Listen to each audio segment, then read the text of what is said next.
En el vídeo de hoy vamos a hablar sobre la vitamina D.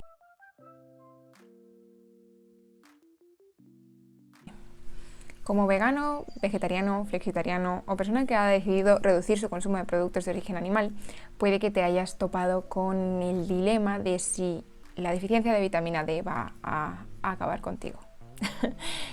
Si quieres saber la respuesta a esa pregunta, quédate para este vídeo. En este vídeo vamos a hablar sobre el metabolismo de la vitamina D, si es necesaria o no la suplementación y en qué casos, cómo funciona la vitamina D en nuestro cuerpo, para que entendamos realmente las cosas. Porque muchas veces en temas de suplementación no basta con oír opiniones, no basta con oír fulanito lo recomienda, fulanito no lo recomienda, sino que es necesario entender cómo funciona bioquímicamente nuestro cuerpo para poder tomar decisiones más sabias y para que cuando nos den una recomendación sepamos si es una buena o una mala recomendación por nuestra propia lógica. En este vídeo, como en todos los vídeos de mi canal, quiero que tengas tú las herramientas para decidir sobre tu salud, siempre aconsejado de un especialista, evidentemente, pero tener información nos da poder y hace que seamos menos susceptibles a caer en recomendaciones que muchas veces pueden no ser adecuadas, ¿no? Quédate en este vídeo para ver toda la información que necesitas saber sobre la vitamina D.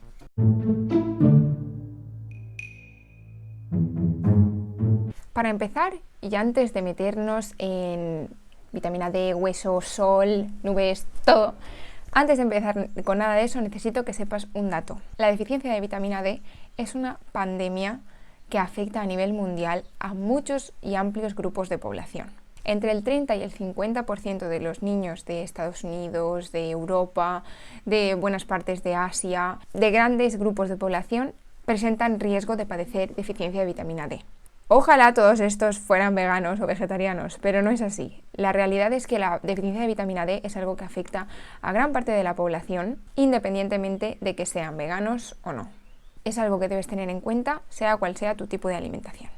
Y ahora te voy a explicar por qué.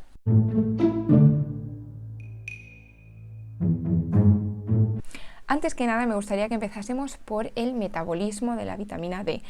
Quiero explicaros de forma muy sencilla, como suelo hacer o como siempre intento hacer para que todo el mundo me entienda, cómo funciona dentro de nuestro cuerpo de forma sencilla la ruta metabólica que sigue la vitamina D para llegar a nutrirte. La forma mayoritaria en la que podemos obtener la vitamina D3, como ya habrás oído y probablemente conozcas, es a través del sol. Pero no es que el sol nos esté enviando con sus rayos vitamina D, sino que más bien en nuestra epidermis, en unas células llamadas queranocitos, se produce una reacción con la molécula 7 de hidrocolesterol. Esta molécula absorbe un fotón de los que vienen con la luz UV, en concreto con la UVB, y gracias a ese fotón que absorben se convierten en previtamina D3. Luego, esta previtamina D3 se convierte por un proceso y una serie de reacciones que dependen de la temperatura corporal en la vitamina D3 conocida como colecalciferol. También habréis oído que hay alimentos que tienen vitamina D. Esta puede ser del tipo D3 o del tipo D2, que se llama ergocalciferol. La vitamina D2 y la vitamina D3 que se absorben con los alimentos pasan directamente al torrente sanguíneo. Entonces, tanto la que hemos producido a través de la síntesis por incidencia del sol en nuestra piel, como la que hemos obtenido por el alimento, llega a los vasos sanguíneos. Y desde aquí se transporta. Para transportarse utiliza unas proteínas de unión específicas que llevan estas vitaminas al hígado. Aquí, gracias a un proceso enzimático, la vitamina D3 se convierte en calcitriol. Una vez convertida, se transporta hasta el riñón para convertirse en calcitriol. El calcitriol es la forma activa de la hormona. ¿Qué quiere decir? Que tiene un efecto hormonal. Para que se estimule la producción de calcitriol, la hormona paratiroidea tiene que estar elevada y los niveles de fosfato y calcio tienen que estar disminuidos en sangre. Los niveles naturales de calcidiol y calcitriol en la especie humana son de 31 nanogramos por mililitro y 32 nanogramos por mililitro respectivamente. Esto es importante por lo que veremos a continuación. También habréis oído hablar de que la vitamina D tiene una relación directa con el hueso, con el mantenimiento del hueso y con la absorción del calcio.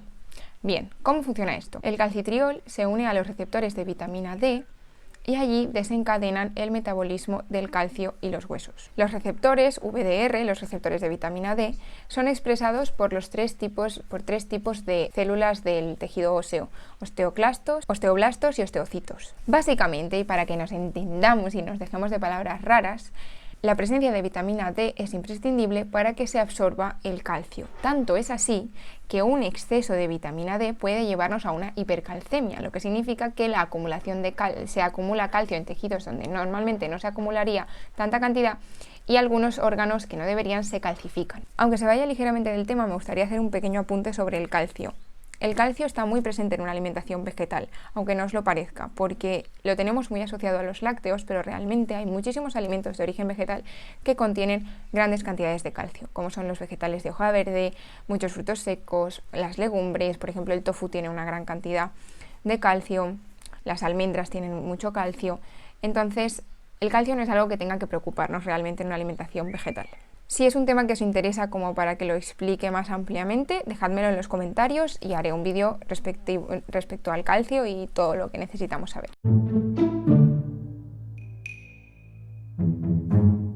Bien, sabido el metabolismo de esta vitamina, ¿cómo obtengo la vitamina? ¿Cuál es la mejor forma? Y hemos visto que hay distintas maneras. ¿Cuál es la mejor forma, la forma más interesante de obtenerlo? ¿Y por qué? Vamos a verlo. En la naturaleza, la exposición al sol es la forma mayoritaria y principal de obtención de vitamina D.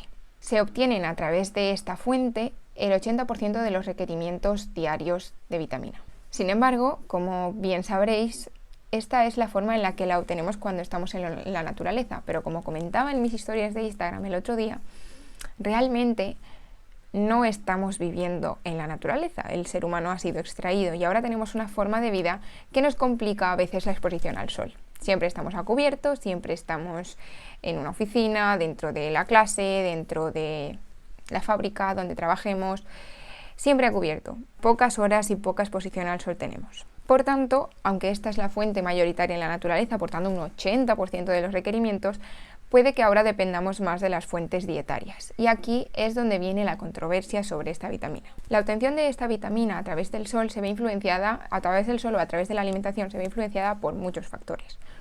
Por ejemplo, la pigmentación de la piel puede hacer que la absorbas menos, por ejemplo, las personas que tienen la piel más oscura pueden sintetizar menos vitamina D por exposición solar. La latitud en la que te encuentres influye radicalmente porque el tipo de incidencia que se dé, si es directa o es tangencial, más tangencial, puede hacer que te llegue menos radiación y por tanto tengas menos síntesis. El tipo de dieta puede hacer que te llegue más vitamina D o menos vitamina D a través de la alimentación y también los hábitos y el ejercicio pueden influenciar. El tipo de radiación UV que necesitamos para la síntesis de vitamina D es la UVB. Por lo tanto, un día nublado, el ozono que absorbe este tipo de radiación nos dificulta la llegada de esa radiación. Por tanto, climas en los que muchas veces esté nublado serán susceptibles de que la población tenga más deficiencia de vitamina D. Y por ejemplo, la nieve rebota la luz y por eso cuando hay un día de sol y hay nieve, la radiación es casi doble. Por eso cuando vamos a la nieve nos quemamos la cara. Pero la exposición al sol no solo es una forma de obtener vitamina D. Muchos estudios indican que estar expuestos al sol afecta tanto al estado de ánimo como a afecciones neurológicas, la calidad del sueño, incluso la presión arterial. Sin embargo, también sabemos que demasiada exposición al sol tiene efectos negativos. De hecho, la exposición a los rayos ultravioleta es una de los principales causantes de melanoma o cáncer de piel. También puede ocasionar cataratas y daños en la piel a nivel de arrugas, a nivel de la elasticidad de la piel, todo aquello de lo que los dermatólogos nos están advirtiendo desde hace mucho tiempo. La otra fuente de la que podemos obtener vitamina D son los alimentos. Y decidamos o bien suplementarnos o bien consumir alimentos que contengan vitamina D para suplir esta necesidad de este nutriente, es interesante que no olvidemos salir al sol y tomar luz solar durante 15-30 minutos algunas veces a la semana. Pero bien, veamos las fuentes alimenticias de vitamina D. Al ser la vitamina D una vitamina liposoluble, quiere decir que es soluble en grasa, en lípidos, se encuentra muy presente en grasas de origen animal. Por ejemplo, fuentes de vitamina D muy comunes son el pescado o el aceite de pescado, sobre todo el aceite de hígado de pescado, la yema de huevo, por ejemplo, carnes, grasas animales. Pero como seguramente conocéis, los alimentos son un pack. No puedes consumir lo bueno de un alimento sin lo malo. Y apoyarte en grasas animales para obtener la vitamina D implica que vas a arrastrar con ello también las grasas saturadas, el colesterol y los elementos perjudiciales para la salud y más que demostrados que tienen este tipo de grasas. Esto es algo que también vimos con la fuente de suplementación de la vitamina B12. En cuanto a las fuentes vegetales, algunos hongos y levaduras generan vitamina D, tanto del tipo D2 como algunas veces del tipo D3. Pero el problema es que muchas veces el crecimiento industrial de este tipo de alimentos es en la oscuridad. Por tanto, sin exposición al sol, igual que nosotros, no hay síntesis de vitamina D. Por tanto, no son una fuente fiable realmente de vitamina D. Y otra fuente que está ahí y que es totalmente apta y válida son los alimentos fortificados. Muchos alimentos que van dirigidos a un público vegano, vegetariano, flexitariano, además, van fortificados con vitamina D3 porque se conoce que esta fuente de alimentos de origen animal que contienen vitamina D no van a estar presentes en este tipo de alimentación.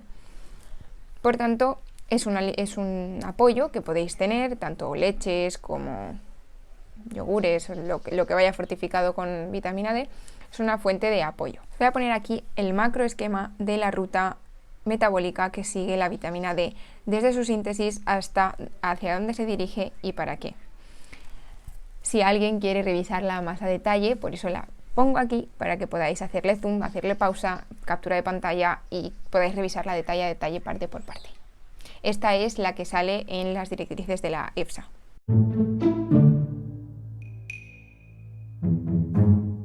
Bien, hemos hablado de todo un poco, pero hablemos de cifras, porque vosotros queréis ver números, cifras. Bueno, entonces, ¿cuánto me tomo? ¿Cuánto?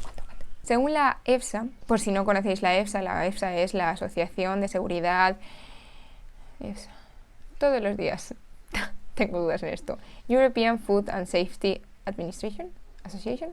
En fin, la Sociedad o Asociación Europea de la Alimentación y Seguridad Alimentaria. Eso. Es una organización que funciona a nivel europeo como consejo para establecer guías dietarias. Es un consejo, no toman decisiones, sino que son una organización que da su opinión científica sobre los distintos temas. Y siempre está bien consultar su opinión a la hora de establecer criterios, porque tienen un gran equipo de científicos y además son, en comparación con asociaciones de otras partes del mundo, como la americana, son muy rigurosos, muy estrictos con sus recomendaciones. Según esta organización, la cantidad o el nivel o concentración de calcediol en sangre al que hay que aspirar, o el requerimiento, son 50 nanomoles por litro, que son unos 20 nanogramos por mililitro. Vamos a estar manejando estas dos unidades, espero no liaros, pero son las dos unidades en las que se manejan las cantidades de vitamina D, además de las unidades internacionales que se utilizan para la cantidad que se pone en los suplementos. Vamos a intentar no liarnos, voy a intentar ser muy clara en esto. Estos niveles están determinados por el IOM, Institute of Medicine, como los necesarios para una buena salud ósea. Sin embargo, algunos expertos afirman que, más allá de la salud ósea, dosis más altas se ha visto que tienen beneficios en la esperanza de vida. Muchos también debaten sobre si estos niveles son los adecuados, porque al tratarse de un nutriente, la idea no debe de ser de perseguir un nivel mínimo seguro, sino un nivel óptimo. Así como en los fármacos siempre se intenta que se consuma la mínima cantidad para que tenga el efecto deseado, en los nutrientes algunos expertos consideran que deberíamos de aspirar siempre a el nivel óptimo. Y para conocer el nivel óptimo sería interesante observar cuál es el nivel que tienen los humanos de forma natural, al menos para empezar por algún sitio. Las personas que viven en la naturaleza, todavía en la forma en la que los humanos estamos adaptados a vivir genéticamente, tienen unos niveles de 115 nanomoles por litro. Para gozar de los beneficios tanto a nivel óseo como de esperanza de vida, los niveles entre los que se estima, en algunos estudios como los que os dejo referenciados por aquí, son 75 nanomoles por litro hasta 110 nanomoles por litro. A estos niveles no llegan casi ni 9 de cada 10 personas. Según este estudio que os dejo aquí referenciado para que tengáis también otra referencia, entre 50 y 75 nanomoles por litro se consideraría insuficiencia y de 75 hasta 250 tendríamos suficiencia. Recordemos que la EFSA apuesta por 50 nanomoles por litro. Pero como os he comentado en otras ocasiones, a veces los niveles ancestrales, naturales, bio, eco, chulos, no tienen por qué ser los mejores. No tienen por qué ser los óptimos. Que sea natural no significa que sea óptimo. Cuando observamos de todas estas cifras mencionadas cuáles son las que tienen una prevalencia menor de enfermedad, observamos que las cifras más altas de todas estas mencionadas son las que tienen un menor índice de enfermedad asociado. Además, otro dato interesante a la hora de establecer o pensar en un rango óptimo es que para que la leche materna tenga el suficiente nivel de vitamina D para alimentar al lactante, los niveles de la madre de vitamina D tienen que estar por encima de 112 nanomoles por litro según este estudio. Niveles que recordamos son los que encontramos en los humanos que viven en la naturaleza. Llegando a la conclusión, Irene, ¿en qué niveles debemos estar? La evidencia científica nos indica que los niveles que nos permiten tener una buena salud ósea y además gozar de los beneficios de una buena esperanza de vida están a partir de como mínimo 75 nanomoles por litro. Vale, Irene, quiero obtener la vitamina D con el sol. ¿Cómo lo hago? Muy bien, yo te lo cuento. Como hemos comentado, muchas variables influyen aquí: la latitud, la pigmentación de tu piel, la época del año en la que te encuentres. Pongamos un ejemplo, un fototipo 2, el fototipo es la pigmentación de la piel, un caucásico, yo soy un fototipo 2, más o menos, en pleno junio, en una latitud de 42 grados norte, que es aproximadamente la latitud de Madrid. Madrid está a 40 grados norte, más o menos a esa latitud. En el mes de junio debería de estar de 2 a 3 veces a la semana, entre 5 y 15 minutos al sol, entre las 11 y las 3 del mediodía. Después de ese tiempo ya es conveniente que se aplique, según esta referencia, un protector como mínimo del 15 SPF. Sin embargo, si no fueras un fototipo 2, sino que fueras un fototipo más oscuro, necesitarías algo más de exposición durante un poco más de tiempo o algunas veces más a la semana.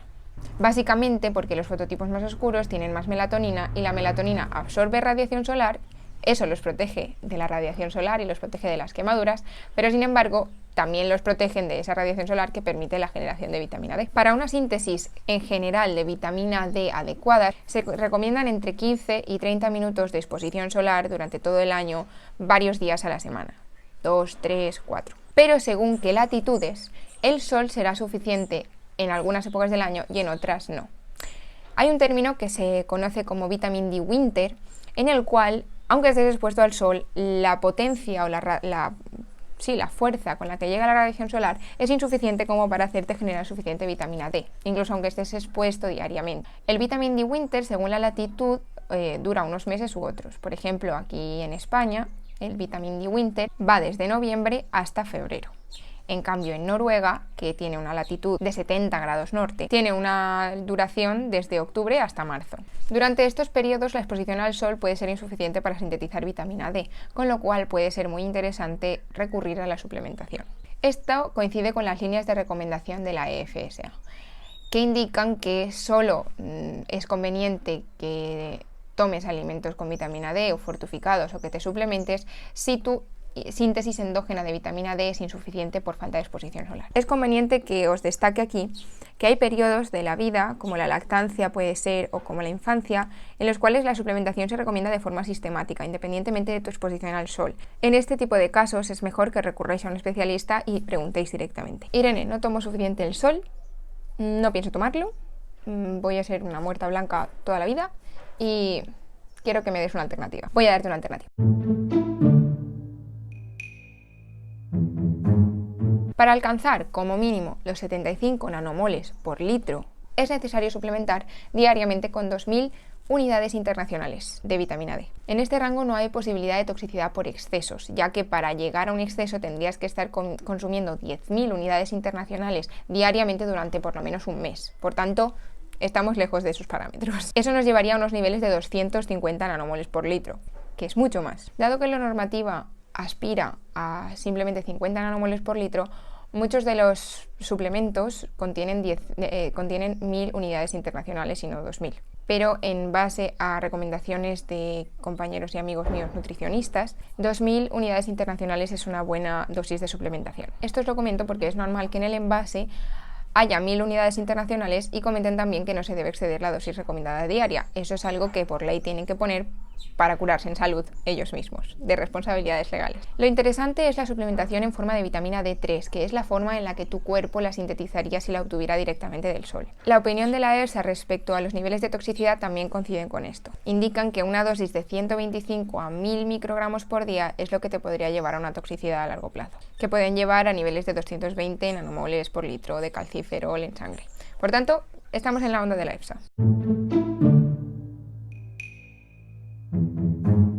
Hablemos del exceso de vitamina D. Quiero hablar del exceso de vitamina D en este punto porque es importante que sepáis que el exceso, la toxicidad por vitamina D, solo se puede dar mediante la suplementación, ya que cuando es por exposición solar, nuestro cuerpo es capaz de autorregularse y esa transformación que hace a nivel de epidermis del 7 de hidrocolesterol a la vitamina D3 puede regularlo en función de las necesidades de tu cuerpo de esa vitamina. Por tanto, si recurres al sol para obtener tu vitamina D, no hay peligro de toxicidad. En cambio, si la consumes, sí, porque pasa directamente a la sangre y no puedes evitarlo. Cuando hay exceso de vitamina D, el calcidiol se eleva y se convierte en 24-25 dihidroxivitamina D. En esta forma se almacena en el tejido adiposo y en otros órganos, y así se produce menos calcitriol. El exceso de vitamina D, como ya he comentado antes, puede producir hipercalcemia, que provoca calcificación en los tejidos y en consecuencia daños renales y cardiovasculares. Para degradar este 24-25 dihidroxivitamina D, sí, es necesario varias reacciones de hidroxilación hasta que se convierte en ácido calcitroico y se expulsa mediante la bilis o las heces. Aquí tengo que hacer un pequeño apunte para las personas que padecen sobrepeso u obesidad y también para las personas mayores. Estos grupos de población puede que necesiten dosis de suplementación un poco mayores. En el caso de las personas con sobrepeso u obesidad, esto puede explicarse porque la vitamina D, al estar almacenada en el tejido adiposo, puede sufrir una especie de secuestro de vitamina D, que es como se le denomina. Es básicamente que ese almacenaje de vitamina D no puede utilizarse y se queda en las capas internas del tejido adiposo y por tanto no se llega a liberar. Por tanto, en estos casos a veces es conveniente una dosis extra. Y en el caso de la población de más de 70 años, también por una cuestión de que el engranaje ya no funciona tan bien para esa síntesis endógena de vitamina D, o también porque muchas veces se está menos expuesto al sol. Si estás en alguno de estos grupos de población, te recomiendo que consultes con un especialista. Podéis encontrar mucha información interesante respecto a los grupos de población específicos en la guía dietaria o Dietary Intake Reference o algo así de la EFSA, que os dejo también linkeada en la parte de abajo. Ahí tenéis desglosado por hojas y podéis acceder directamente a la hoja que os interesa. En población lactante, población con sobrepeso, y tenéis todo bien desglosado y hay información muy interesante. Irene, ¿qué me pasa si no tengo vitamina D? ¿A morir?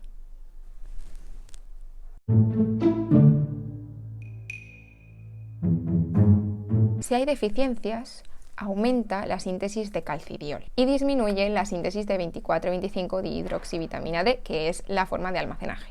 La causa, más allá de la falta de exposición al sol o de la falta de alimentos que contienen vitamina D, puede ser también un problema del cuerpo de absorción a nivel gastrointestinal de esta vitamina, o también por enfermedades hepatobiliares. También algunos fármacos como los anticonvulsivos o los bisfosfonatos pueden interferir en la correcta absorción. Si tienes una deficiencia de vitamina D, se produce una mineralización incorrecta de la masa ósea que deriva, en el caso de los niños, en un raquitismo y en el caso de los adultos en osteomalacia. Para detectarlo, según la EFSA, el parámetro que hay que medir en sangre es el calcidiol. Sin embargo, por desgracia, esta medida falla bastante, o esta forma de medirlo falla bastante y puede no indicar un correcto nivel de vitamina D.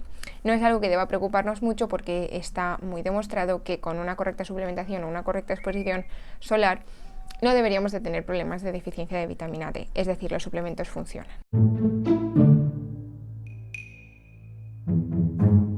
Alerta, gran disclaimer, cuidado con esto. Los rayos UVA. Hay cierta creencia popular, que entiendo que es lógica, de que la exposición a los rayos UVA de las cabinas estas de bronceado van a ayudarte a producir vitamina D. Pero no, como he comentado previamente, la vitamina D utiliza la radiación UVB mayoritariamente para su síntesis y la UVA no sirve para esto. Por tanto, las cabinas estas de bronceado y los rayos UVA no sirven para la síntesis de vitamina D y más allá de eso pueden aumentar tus probabilidades de cáncer de piel. Hemos visto distintas formas de obtener la vitamina D, podéis elegir la que vosotros os convenga. con la que os sintáis más cómodos y con la que estéis a gusto y podáis cumplir. Vamos a pasar a las preguntas que me habéis dejado en el Instagram, que me gustaría contestarlas todas, antes de dejaros un poco mi reflexión final.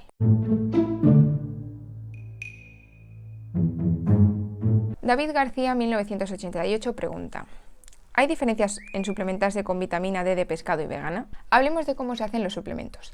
La vitamina D3 no vegana, la más común en el mercado, por desgracia, se hace a través de la lanolina, que es una sustancia que se extrae de las glándulas de la piel que producen la lana de las ovejas. Se extrae una sustancia que se tiene que irradiar con rayos UVB y de ahí se extrae la vitamina D. También se puede extraer del aceite de pescado, también es una fuente muy común. Para veganos y también para alérgicos a esta sustancia, que es un potencial alérgeno, existe la vitamina D vegana, que se sintetizó y se descubrió bastante recientemente y se sintetiza a través de un líquen. Para los que no lo conozcáis, los líquenes son simbiosis entre hongos y algas. Sobre la obtención de suplementos a través del aceite de pescado, os recomiendo que vayáis a no sé si aparece aquí o aquí, en fin, os recomiendo que vayáis a ver el vídeo del omega 3, donde ahí os dejo muchas referencias respecto a por qué no es interesante consumir suplementos donde se concentran sustancias que vengan del pescado, que está muy relacionado con los metales pesados, pero ahí lo explico mucho mejor y en la caja de descripción de ese vídeo podéis encontrar muchas referencias que os pueden dar una idea de por qué evitar esto y no es buena idea consumir este tipo de suplementos. Además, sabiendo que la lanolina es un potencial alérgeno, sería también conveniente evitarlo para evitar producirnos alergias.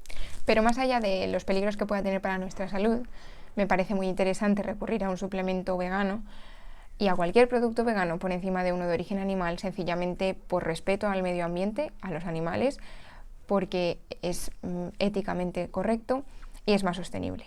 Con eso ya debería de ser suficiente razón. Joaco Pereira pregunta: ¿si tengo tatuajes, absorbo menos? Bien, es una pregunta muy lógica, porque la tinta realmente, para ser del color que es, tiene que absorber algo de luz. Sin embargo, he hecho una investigación. He de deciros que esta investigación la he hecho en base a mi lógica y no porque haya podido encontrar referencias al respecto. Es decir, no he encontrado, más bien, estudios en los que se haya analizado la síntesis de vitamina D en personas que tienen muchos tatuajes o mucha superficie corporal cubierta de tatuajes. Sin embargo, sí que os puedo dar estos datos que tal vez os den una idea. En principio, no debería haber ningún problema. ¿Por qué? Como os he dicho, la vitamina D se sintetiza en los queranocitos. Los queranocitos se encuentran en la epidermis. Epi significa superior o superficial. Epidermis es la capa superficial de piel. Por tanto, la tinta del tatuaje, por los estudios que he encontrado, esta fotillo que os voy a dejar por aquí es muy ilustrativa, se inyecta en la dermis, una capa que está por debajo de la epidermis. Por tanto, si la tinta está por debajo de los queranocitos, en principio la lógica me dice que no debería de interferir en este sentido. De todas formas, si realmente tienes muchos tatuajes y es algo que te preocupa, te recomiendo que lo consultes con un dermatólogo. Pero en principio, si no tienes muchos tatuajes, tenemos mucha superficie de piel, muchísima, y puedes exponer otras partes. No es necesario que tengas el cuerpo totalmente descubierto para sintetizar suficiente cantidad de vitamina D. Lucía Inro, nuestra amiga Lucía, con la que hice un directo recientemente, nos pregunta por la relación entre la vitamina D y el calcio. He intentado tocar este tema levemente en este vídeo, pero no quiero que dure más porque de hecho, pues me parece que si no, nunca encontramos el momento para verlos y son temas importantes. Entonces, no me he extendido mucho, pero espero haberte dado una idea de cuál es la relación que tiene con los huesos. Lo más importante y con lo que te tienes que quedar es que sin vitamina D no puedes absorber el calcio y por tanto los huesos se van a ver afectados. Y de ahí que vengan y se deriven enfermedades como el raquitismo o la osteomalacia.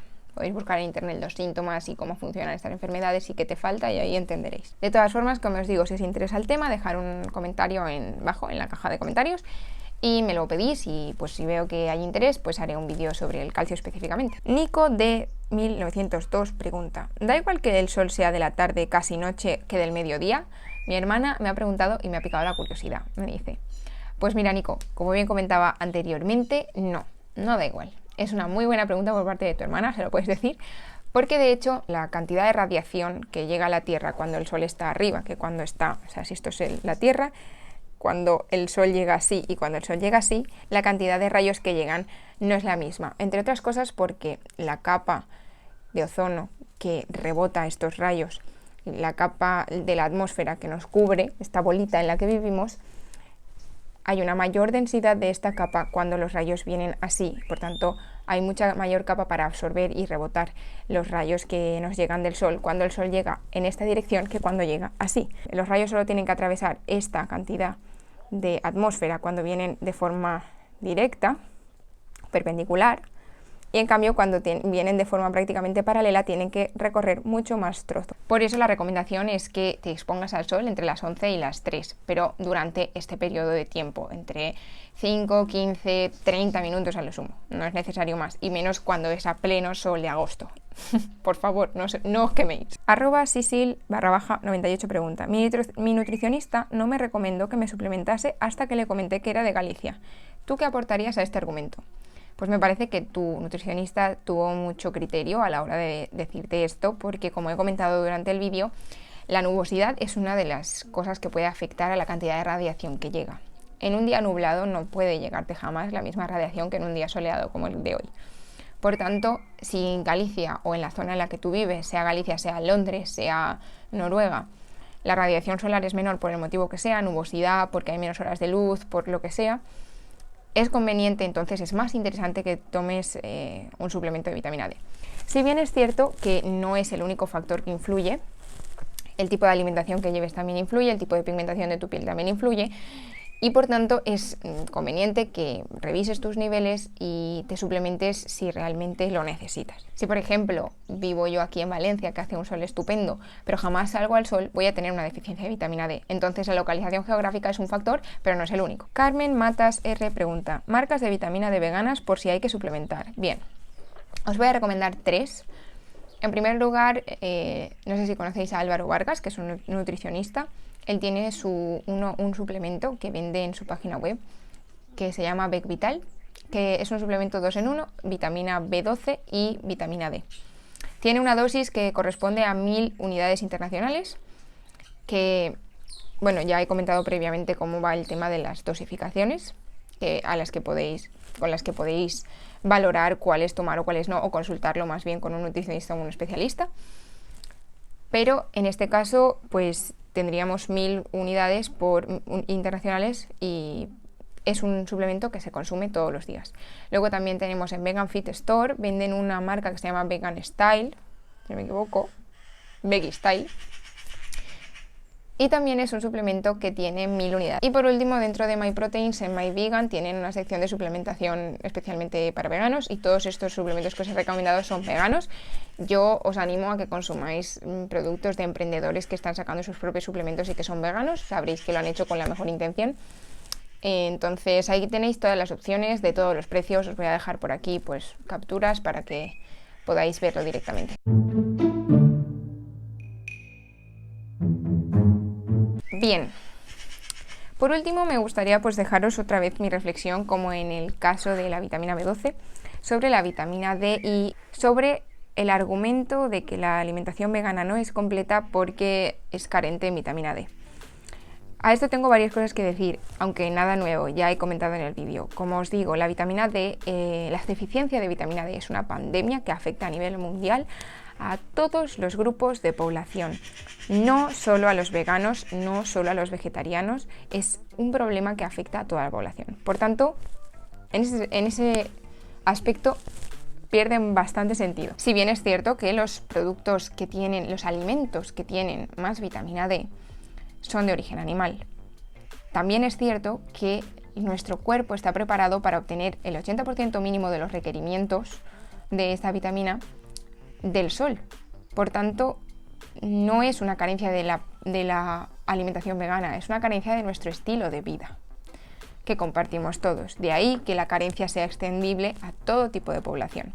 Por tanto, no creo que se pueda utilizar esto como argumento sencillamente porque has quitado de la mesa el 20% o el 10% de ese aporte de vitamina D que te podrían dar los alimentos de origen animal. Y de hecho apoyarte en ellos para obtener ese 100% requeriría que consumieses mucho de estos productos, que actualmente se abusa de ellos, y por lo tanto, como la gente no consume casi vegetales y se apoya mucho en alimentos de origen animal, puede que consiga tener dosis más o menos entre insuficientes y suficientes, pero en la línea de vitamina D a través de ellos, porque se abusa de ellos, pero realmente no es la forma en la que nosotros estamos hechos para obtenerla.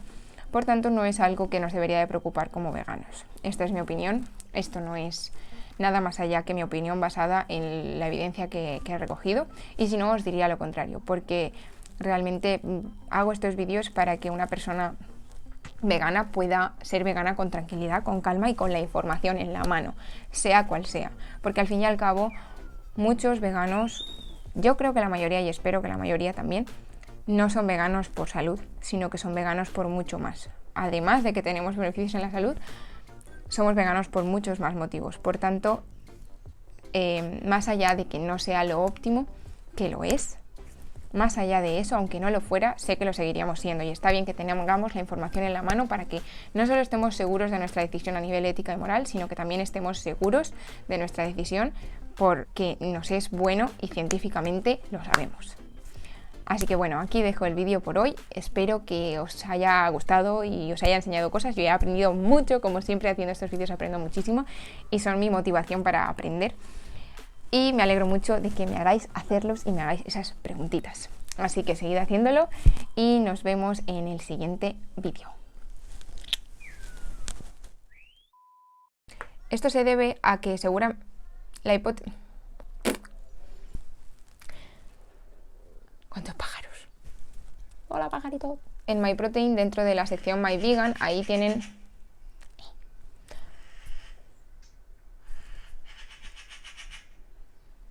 En MyProtein, en MyVegan, ahí también tienen una sección de... ¿En serio? Pajarito, por favor.